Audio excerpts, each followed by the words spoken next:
This video series dives into the destruction of the temple as a central event in Jewish history, explored through prophecy, historical context, and theological transformation across time. The main focus is not just what happened, but how it was understood, how generations interpreted destruction, exile, and continuity through evolving frameworks of belief and identity. Across 4 parts, we will move from the early foundations of covenant and warning, through the shifting prophetic visions of the Second Temple period, into the profound reinvention of Judaism after destruction, and finally, into modern reinterpretations shaped by movements like Zionism and events such as the Holocaust. Each stage reveals a new layer in how history becomes theology, and theology, in turn, reshapes history. We begin with Part 1, the foundations, where the first temple stood, and where prophets first articulated the warnings that would define everything that followed. We begin explores the origins of the temple's destruction by examining the first temple period and the prophetic warnings that preceded its fall. At the center is a powerful idea that history and theology are deeply intertwined. The temple, built under King Solomon, symbolized divine presence and covenant, yet prophets like Isaiah and Jeremiah warned that moral and spiritual failure would lead to its collapse. This section sets the stage by showing how destruction was understood not as chance, but as consequence. Introduction and scope. The destruction of the temple, both first and second, represents the most catastrophic religious trauma in Jewish history. Yet these destructions were not merely historical accidents. They were anticipated, prophesied, and woven into the theological fabric of Israel's covenantal relationship with God. This exploration examines the prophetic literature, predicting temple destruction, the Hebrew biblical texts that foretold catastrophe, the Psalms that emerged from devastation, and the rabbinic interpretations that transformed destruction into enduring meaning. We will traverse from Solomon's dedication prayer through Jeremiah's laments, from Daniel's cryptic weeks to the Talmud's theological autopsy of catastrophe. The Hebrew Bible contains multiple layers of prophecy, conditional warnings, unconditional decrees, and eschatological promises of restoration. Understanding these texts requires immersion in biblical Hebrew, awareness of historical contexts from the Neo-Babylonian to Roman periods, and sensitivity to how Jewish tradition has continuously reinterpreted these oracles through centuries of exile and return. The conditional covenant framework. The foundational concept governing all temple prophecy is the Brit, covenant between God and Israel, established at Sinai and renewed throughout biblical history. This covenant was conditional, containing explicit provisions for blessing and curse. Deuteronomy 2:8. 2:9 presents the paradigmatic structure. Obedience brings prosperity and security, while disobedience brings devastation, culminating in exile. Leviticus 26:1-4. 3:3 intensifies this warning with 5 escalating degrees of punishment, culminating in the destruction of your high places and the desolation of your sanctuaries. Leviticus 26:31. The Hebrew term shamem, desolate, appears prophetically here, later becoming the technical term for the temple's devastated state. This conditional framework means that early prophecies of destruction were warnings intended to provoke repentance rather than immutable decrees.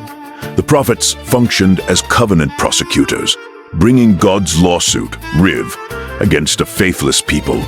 Their oracles of doom carried the hope that catastrophe might yet be averted through teshuvah, return repentance. Solomon's prophetic dedication prayer. The seeds of destruction prophecy appear even in the temple's founding moment. When Solomon dedicated the first temple, see, 960 BCE. His prayer in 1 Kings 8 and 2 Chronicles 6 contained remarkable prophetic foresight. Solomon acknowledged that Israel would inevitably sin, leading to divine punishment, including defeat by enemies, drought, and plague. 1 Kings 8, 33-40. Most significantly, he anticipated exile. When they sin against you, for there is no one who does not sin, and you become angry with them and give them over to the enemy, who takes them captive to their own land, far away or near. 1 Kings 8:46. The prayer's climax requests that God hear the exiles' prayers toward this land and toward this temple, maintaining connection even in diaspora. This proto-prophetic moment establishes a theological pattern. The temple's physical destruction does not terminate the covenant, but transforms the locus of divine human encounter. Solomon's wisdom recognized that architectural grandeur could not guarantee perpetual divine presence if the people's hearts remained distant. The early prophets and conditional warnings. Pre-exilic prophets delivered escalating warnings that constitute the first layer of temple destruction prophecy. Amos, 8th century BCE, thundered against Bethel's sanctuary. I despise your religious festivals. Your assemblies are a stench to me. I will not listen to the noise of your harps. But let justice roll on like a river, righteousness like a never-failing stream. Amos 5:2-1-2-4. The prophet Hosea declared that Israel's unfaithfulness would lead God to make her like a desert, turn her into a parched land, and slay her with thirst. Hosea 2:3. Isaiah's vision of the Lord leaving his temple, Isaiah 6, and his prediction that the Lord will rise up to bring destruction on Mount Zion, Isaiah 31:4, established the motif of divine abandonment preceding physical destruction. These early prophets emphasized that ritual without righteousness made the temple not a sanctuary but a target. The Hebrew term chamas, violence/injustice, appears repeatedly as the specific, sin-provoking divine judgment against the sanctuary. Jeremiah and the Temple Sermon. Jeremiah delivered the most explicit and controversial prophecy of the first temple's destruction. In his famous Temple Sermon, c. 609, 608 BCE, delivered at the temple gates, the prophet shattered complacent assumptions. Do not trust in deceptive words and say, "This is the temple of the Lord, the temple of the Lord, the temple of the Lord." Jeremiah 7:4. This triple repetition, mimicking the people's mantra of security, exposes the magical thinking that architectural proximity guaranteed divine protection. Jeremiah continues with devastating clarity. If you really change your ways and your actions, and deal with each other justly, then I will let you live in this place. But look, you are trusting in deceptive words that are worthless. Will you steal and murder, commit adultery and perjury, burn incense to Baal and follow other gods? And then, come and stand before me in this house, which bears my name, and say, "We are safe. Safe to do all these detestable things." Jeremiah 7:5-10. The Hebrew sheker, deception, falsehood, characterizes the people's confidence in the temple's protective power. Jeremiah explicitly threatens, "I will thrust you from my presence, just as I did all your fellow Israelites. I will do to this house which bears my name, as I did to Shiloh." Jeremiah 7:15-14.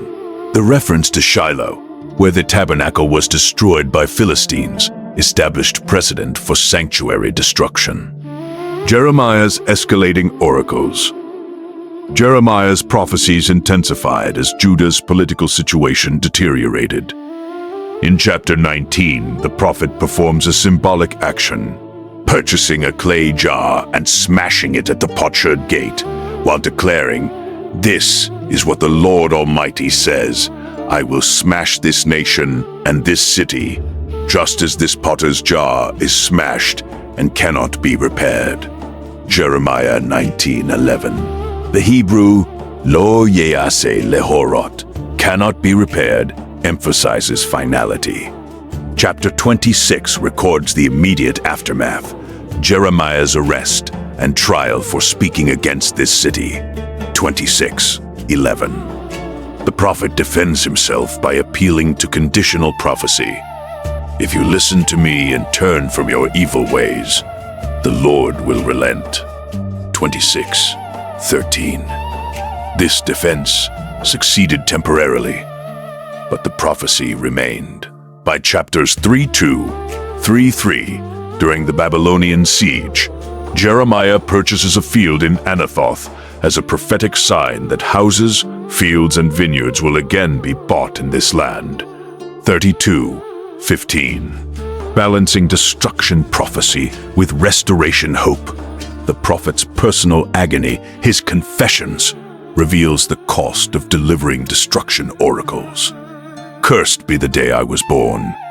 Why did I ever come out of the womb to see trouble and sorrow and to end my days in shame?" Jeremiah 20:14-18. Ezekiel and the departure of the divine presence.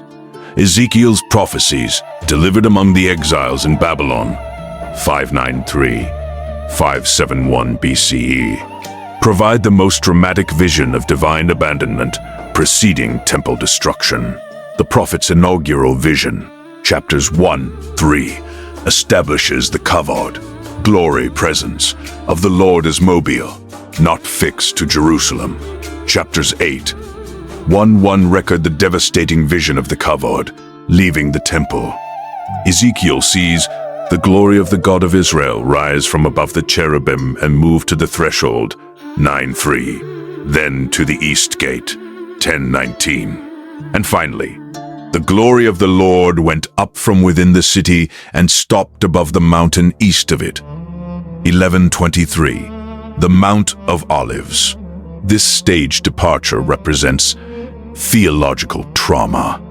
God voluntarily abandons his dwelling before enemies destroy it. The Hebrew verb ma'al, to go up, ascend, describes the glory's departure. Ironically, the same term used for offerings ascending to God. The temple's destruction thus becomes secondary to the more profound catastrophe, the divine presence voluntarily withdrawing from Israel's midst. Ezekiel's vision, in chapter 11, offers comfort to exiles. "Though I scattered them among the countries, yet for a little while they have been a sanctuary for me in the countries where they have gone." 11:16. Suggesting the people themselves become the locus of divine presence. Lamentations and the reality of destruction. The Book of Lamentations, Micah, provides the immediate poetic response to the First Temple's destruction, 586 BCE. These 5 poems, acrostic in chapters 1-4, non-acrostic in 5, constitute the liturgical heart of Jewish mourning for the temple. The opening Micah, How/Alas, sets the tone of stunned grief. How deserted lies the city, once so full of people. How like a widow is she, who once was great among the nations. Lamentations 1. Chapter 2 describes the temple's destruction with raw specificity.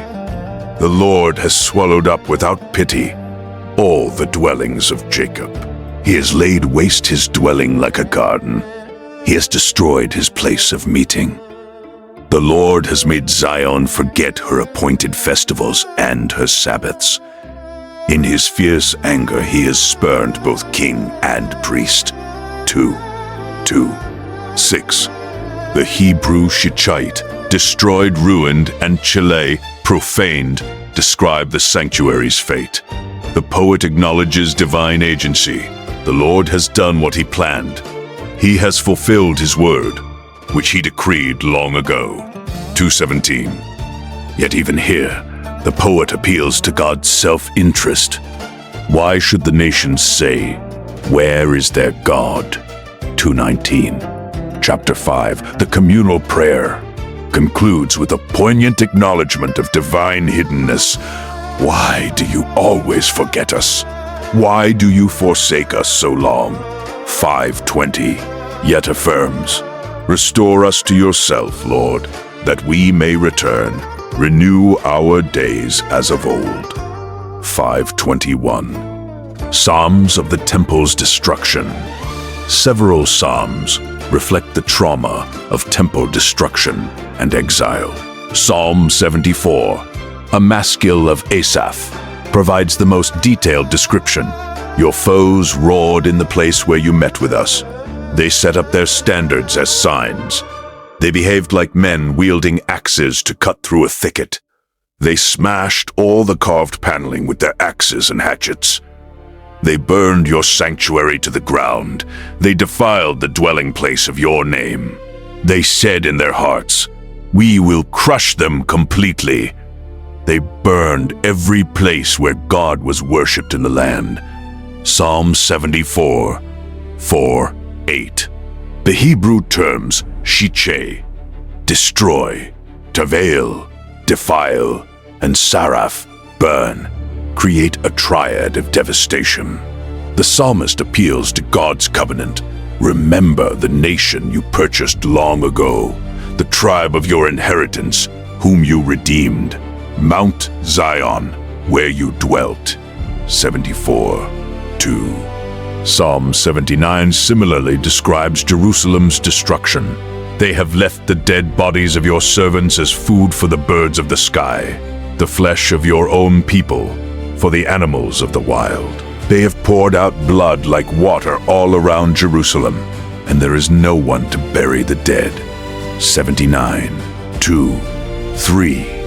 These psalms function as both lament and protest. The psalmists challenge God to act for the sake of divine honor. Why should the nations say, "Where is their God?" 79:10. Psalm 137 captures the exilic experience. By the rivers of Babylon we sat and wept when we remembered Zion. How can we sing the songs of the Lord while in a foreign land? 137:1. Isaiah's prophecies of restoration. While Isaiah of Jerusalem, 8th century BCE, delivered warnings of judgment.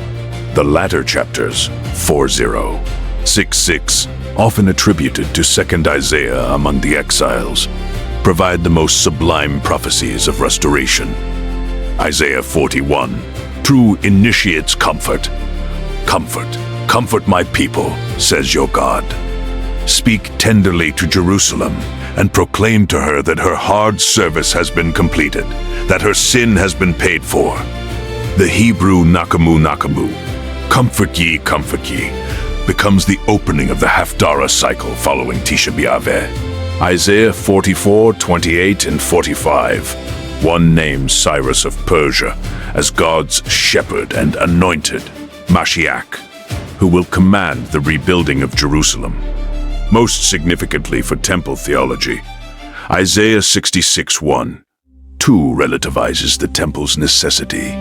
Heaven is my throne, and the earth is my footstool. Where will you build the house for me? Where will my resting place be? Has not my hand made all these things, and so they came into being? Yet this spiritualization does not negate physical restoration. I will rejoice over Jerusalem and take delight in my people. 65:19. The prophet envisions a new creation where the wolf and the lamb will feed together. 65:25. These restoration prophecies provided the theological foundation for Zerubbabel's temple rebuilding and shaped Jewish eschatological expectation for centuries.